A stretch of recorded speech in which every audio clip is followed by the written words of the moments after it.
But look, we're in for a serious ride here, particularly if America's enemies want to do something about this.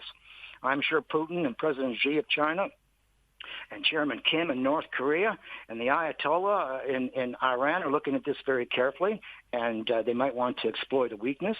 And, with the president not there, and this is a hands-on president. He's got his hands over everything.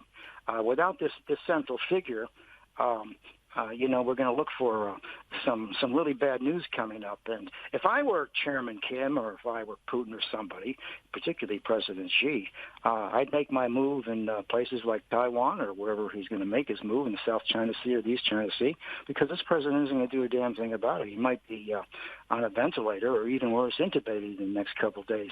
But look, the news from the White House is almost non-existent.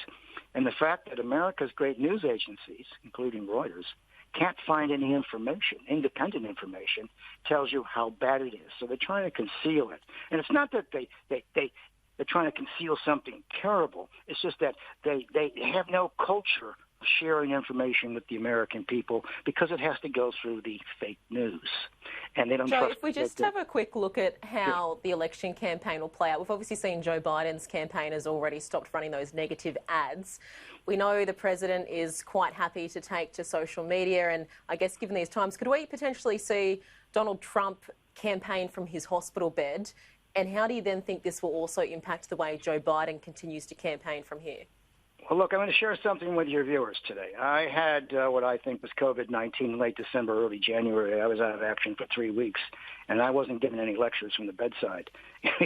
you are struggling. You are coughing, and you're in great pain. He won't be doing any bedside stuff or in his room if he gets ill, because that's over. The idea that he'll be back shortly and he can campaign from his offices over at Walter Reed, I think that's a non-starter. He's going to have to count on his surrogates here, and he's going to have to count on Pence to carry the load. And I don't think Pence is a very good electioneer type guy. I mean, he probably turns more people off than otherwise.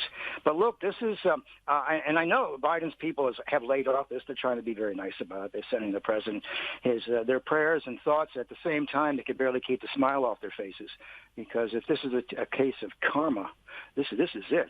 These people, and and Senator Schumer and Nancy Pelosi, they could barely.